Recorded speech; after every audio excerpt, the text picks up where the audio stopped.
दोस्तों, आज का ये वीडियो उन सभी नवयुवकों के लिए है जो अपने वीर्य को मनमाने तरीके से हस्तमैथुन के जरिए बाहर निकाल देते हैं। आज का ये वीडियो आपके लिए बहुत ही खास होने वाला है, इसलिए हर एक मित्र इस वीडियो को आखिर तक जरूर देखें। दोस्तों, हमारे देश में हस्तमैथुन करने वालों की संख्या बहुत तेजी से और लगातार बढ़ती ही जा रही है। इसका अंदाजा आप इस बात से लगा सकते हैं कि भारत दुनिया का तीसरा सबसे ज्यादा पॉर्न देखने वाला देश बन गया है और यह जानकारी दुनिया की सबसे बड़ी पॉर्न वेबसाइट पॉर्नहब ने दी है। इन्होंने 2015 के एक रिव्यू में ये भी कहा है कि पॉर्नहब पर भारतीयों द्वारा 21.2 अरब बार विजिट किया गया, यानी हर मिनट 40,000 लोग और हर घंटे 2 करोड़ 10 लाख भारतीय इस वेबसाइट पर पॉर्न देख रहे थे, क्योंकि उस समय फ्री जियो लॉन्च ही हुआ था। हाँ दोस्तों, ये तो 2015 के आंकड़े बताते हैं, पर अगर अभी की बात करें तो ये संख्या डबल ही है और लगातार बढ़ती ही जा रही है। अब आप सोच रहे होंगे कि भारत के दूरसंचार विभाग ने तो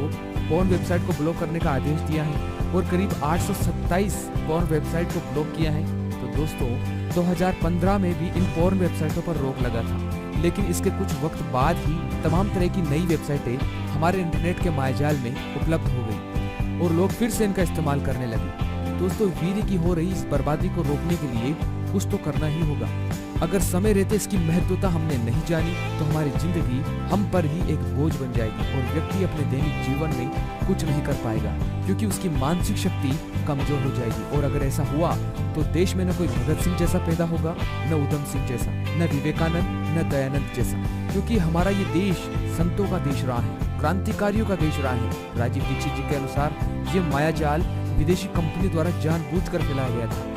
उनको पता है कि भारत देश में, जो कि संतों का देश रहा है, क्रांतिकारियों का देश रहा है, वहाँ पर फिर से अगर कोई भगत सिंह जैसा पैदा हो गया, विवेकानंद हो गया, दयानंद हो गया, तो विदेशी कंपनियों को मार मार के इस देश से बाहर निकाल देंगे। इसलिए वो टेलीविजन लेकर आए थे अपने साथ में, ताकि भारत के नौजवानों को मीठी नींद की गोली दे सके। तो इस तरह ये जाहिरात हमें दिखाया जाता है ताकि हम हमेशा अपनी ही परेशानी में रहें, कभी ऊपर न उठ पाए। बार बार इन दृश्यों को देखकर व्यक्ति अपने आप को कंट्रोल नहीं कर पाता है और फिर ही बलात्कार, रेप जैसे घटिया और घिनौने काम हमारे देश में होने लगते हैं, क्योंकि व्यक्ति जैसा देखेगा वैसा करने का ही उसका मन करेगा और इसी तरह मनमाने तरीके से अपने वीर्य को बर्बाद करता रहता है। पर क्या आपको पता है, जिस वीर्य को आप हस्तमैथुन या स्वप्न दोष के जरिए बाहर निकाल देते हो, उसे बनने में कितना समय लगता है और हमें कितना भोजन करना पड़ता है तब जाकर 20 ग्राम वीर्य बनता है। आधुनिक वैज्ञानिक भी कहते हैं कि लगभग 32 किलोग्राम भोजन से 700 ग्राम रक्त बनता है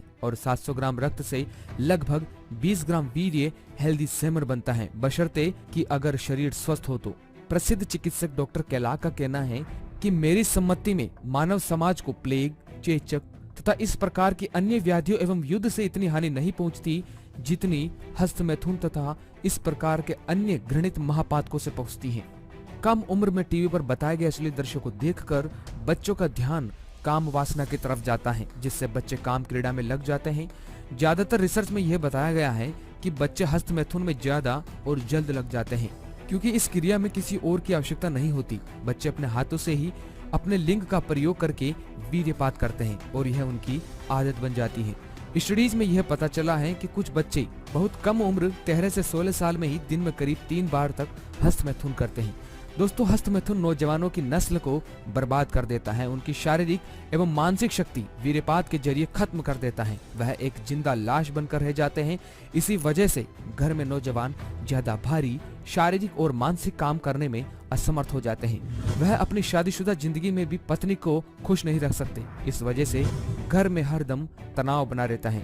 हस्तमैथुन की गंदी आदत से मात्र कुछ मिनटों में अपने बेशकीमती धातु अर्थात वीर्य को बर्बाद करने वाले अधिकांश युवक समझ नहीं पाते हैं कि खाए गए भोजन से वीर्य बनने की प्रक्रिया कितनी ज्यादा लंबी, जटिल और दूरह है। श्री आचार्य सुश्रुत ने इस बारे में लिखा है कि रसाद्रक्तम ततो मांसम मांसान मेद प्रजायते मेदस्यास्थि ततो मज्जा मज्जाया शुक्र संभव, अर्थात भोजन पचकर पहले रस बनता है, फिर 5 दिन में उस रस से रक्त बनता है और फिर उसके 5 दिन बाद रक्त में से मांस, फिर उसके 5-5 दिन के अंतर पर मेद, फिर मेद से हड्डी, फिर हड्डी से मज्जा और मज्जा से अंत में वीर्य बनता है। और स्त्री में जो ये धातु बनती है उसे रज कहते हैं। इस प्रकार वीर्य बनने में करीब 30 दिन 4 घंटे लग जाते हैं।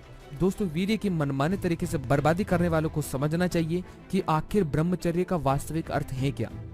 ब्रह्मचर्य का वास्तविक अर्थ है सभी इंद्रियों पर काबू पाना, जिसके बारे में एक रोचक सत्य प्रसंग है। एक बार स्वामी दयानंद सरस्वती से किसी ने पूछा कि आपको कामदेव सताता है या नहीं। उन्होंने उत्तर दिया, हाँ वह आता तो है मेरे पास भी, परंतु उसे मेरे मकान अर्थात मन के बाहर ही खड़े रहना पड़ता है, क्योंकि वह मुझे कभी खाली ही नहीं पाता है। दोस्तों स्वामी दयानंद सरस्वती कई तरह के सेवा कार्यों में इतने ज्यादा व्यस्त रहते थे कि उन्हें इन सब बातों के बारे में सोचने तक की फुर्सत नहीं थी। यही था उनके ब्रह्मचर्य का रहस्य। वास्तव में विश्व स्वास्थ्य संगठन WHO जैसी संस्थाएं चेचक, पोलियो, टीबी, मलेरिया, प्लेग आदि संक्रामक रोगों की रोकथाम के लिए हर साल करोड़ों डॉलर खर्च करती है, परंतु इन सबसे ज्यादा हानिकारक रोग हैं वीर्यहास्य। हाँ दोस्तों, और निश्चित रूप से इसकी गंभीरता को हर बुद्धिमान व्यक्ति जरूर समझता है। हस्तमैथुन की गंदी आदत या स्वप्न दोष की बीमारी का इलाज जानने से पहले ये अच्छे से जानने की जरूरत है कि आखिर जरूरत क्या है इन समस्याओं से पीछा छुड़ाने की। दोस्तों हस्तमैथुन या स्वप्न दोष दोनों समस्याओं से वीर्य या रज का अप्राकृतिक रूप से नाश होता है। वीर्य या रज के नाश से होने वाले नुकसान को ठीक से समझने से पहले यह समझने की जरूरत है कि ब्रह्मचर्य के क्या महान फायदे हैं। वास्तव में सारी दुनिया एक तरफ और एक ब्रह्मचारी का तेज दूसरी तरफ। ब्रह्मचारी में इतना प्रचंड तेज होता है कि उसकी तुलना दुनिया का बड़ा से बड़ा हथियार भी नहीं कर सकता, जिसका एक प्रसिद्ध उदाहरण थे श्री भीष्म पितामह, जिनका सामना करने की ताकत पांडवों में किसी में भी नहीं थी। इसलिए श्री कृष्ण को अर्जुन को भेजना पड़ा स्वयं भीष्म पितामह के पास, यह जानने के लिए कि आखिर वो मरेंगे कैसे। दोस्तों केवल शादी न करने से ही कोई पूर्ण ब्रह्मचारी नहीं हो जाता है, बल्कि इसके लिए कुछ कठिन योग साधनाएं करनी पड़ती हैं, जैसे शक्तिचालिनी मुद्रा, कपालभाति, सिद्धासन आदि का बेहद लंबा अभ्यास करना पड़ता है, जिससे वीर्य की ऊर्ध्व गति ऊर्ध्व रेतस होती है और मानव धीरे धीरे महामानव में तब्दील होने लगता है। वीर्य के अत्यधिक हास्य से शरीर की जीवनी शक्ति घट जाती है, जिससे शरीर की रोग प्रतिरोधक क्षमता कम हो जाती है, आंखों की रोशनी कम हो जाती है, शारीरिक एवं मानसिक बल कमजोर हो जाता है, स्मरण शक्ति कमजोर हो जाती है, हाथ पैर कांपने लगते हैं। दोस्तों साधना द्वारा जो साधक अपने वीर्य को ऊर्ध्वगामी बनाकर ऊर्ध्वरेता होकर योग साधना में आगे बढ़ते हैं, वे अनेक दिव्य सिद्धियों के मालिक बन जाते हैं। ऐसा ऊर्ध्वरेता पुरुष निश्चित भगवान का दर्शन प्राप्त कर सकते हैं। ऑक्सीजन प्राण वायु है तो वीर्य जीवनी शक्ति है। अतः जिस तरह जीने के लिए ऑक्सीजन चाहिए, वैसे ही निरोग रहने के लिए स्वस्थ शुक्राणु। वीर्य इस शरीर रूपी नगर का राजा ही है। यह वीर्य रूपी राजा यदि पुष्ट हो अर्थात बलवान हो तो रोग रूपी शत्रु शरीर रूपी नगर पर कभी आक्रमण नहीं कर पाते हैं। शास्त्रों में इस तथ्य के समर्थन में कहा गया है, आयुस्ते जो बलम वीर्ये प्रज्ञा श्रीसच महद्यश पुण्यम च प्रीतिमत्वम च हन्यते ब्रह्मचर्य। अर्थात आयु, तेज, बल, वीर्य, बुद्धि, लक्ष्मी, कीर्ति, पुण्य, प्रीति आदि सभी विभूतियां ब्रह्मचर्य न पालने पर पलायन कर जाती हैं। दोस्तों जो लोग कम उम्र में ही वीर्यपात करते हैं, उनका वीर्य पतला हो जाता है, जिसके कारण स्वप्न दोष की बीमारी लग जाती है। उनके हाथ पैर बारीक हो जाते हैं, आंखें अंदर धस जाती हैं, गाल पिचक जाते हैं, हर वक्त कमजोरी लगती है, व्यक्ति चिड़चिड़ा हो जाता है, मानसिक रोगी बन जाता है, हर वक्त वह अपनी ही परेशानी में रहता है, अकेलापन उससे अच्छा लगता है, उसके हौसले पस्त हो जाते हैं, चार लोगों में जाने से शर्माता है, ज्यादा शारीरिक या मानसिक श्रम के काम वह व्यक्ति नहीं कर पाता, उसकी प्रतिकार शक्ति बहुत कम हो जाती है, इसी वजह से वह हरदम बीमार रहता है। विद्यार्थियों की मानसिक ताकत एवं याददाश्त बहुत कमजोर हो जाती है। इस तरह वे अपने एग्जाम में भी असफल होते हैं और या बहुत कम नंबर से पास होते हैं।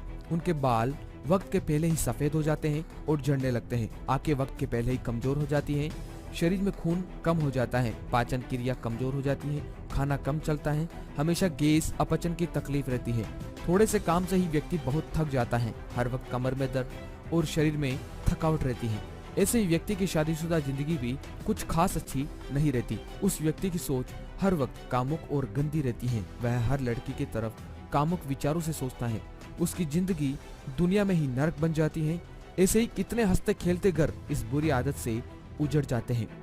तो दोस्तों आप अपने वीर्य को ऐसे ही बर्बाद न करें। जो लोग हस्तमैथुन करते हैं उन्हें अपने आप को देखना चाहिए और उन्हें अपने आप से यह सवाल पूछना चाहिए कि आखिर ऐसा करने से क्या होगा भला। आप उसके अंत में जाइए और देखिए, सोचिए कि आप जो यह कर रहे हैं इससे आपको क्या लाभ मिलने वाला है। जब आप ये देखने लग जाएंगे तो आप संकल्प लेकर संकल्प शक्ति के साथ किसी भी व्यसन से बाहर आ सकते हैं, क्योंकि महर्षि बागभट्ट जी ने यह कहा है कि अगर किसी भी व्यसन से बाहर निकलना है तो आप संकल्प शक्ति के द्वारा बाहर निकल सकते हो।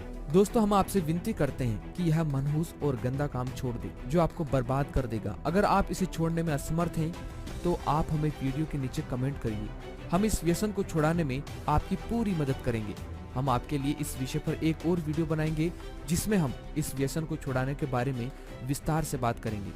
इसके आगे आने वाले पार्ट 2 में हम आपको ऐसी जानकारी देंगे जिसको जानने के बाद आपका पूरा जीवन बदल जाएगा और फिर नया जोश, नई उमंग के साथ निडर होकर आप अपना जीवन जी सकते हैं। दोस्तों, इसका पार्ट 2 थोड़ा लंबा हो सकता है, इसलिए हम इस वीडियो में 1 लाख लाइक का गोल सेट कर रहे हैं, ताकि गोल पूरा होने पर हमें पता चल सके कि ज्यादातर मित्र इसका पार्ट 2 चाहते हैं, क्योंकि इसके पार्ट 2 में हमको बहुत मेहनत करनी पड़ेगी। तो दोस्तों, इस जानकारी के प्रति आपके क्या विचार हैं, आप हमें कमेंट करके जरूर बताएं। इसके साथ ही अपने दोस्तों को ये वीडियो शेयर करिए ताकि लोगों को पता चल सके कि ये मायाजाल किस तरह से हमारा चरित्र बिगाड़ने के लिए बिछाया गया है। इसलिए हर एक मित्र वीडियो को शेयर करना बिल्कुल न भूलें। साथ ही अपना प्यार और सपोर्ट देने के लिए आपका तहे दिल से शुक्रिया। धन्यवाद।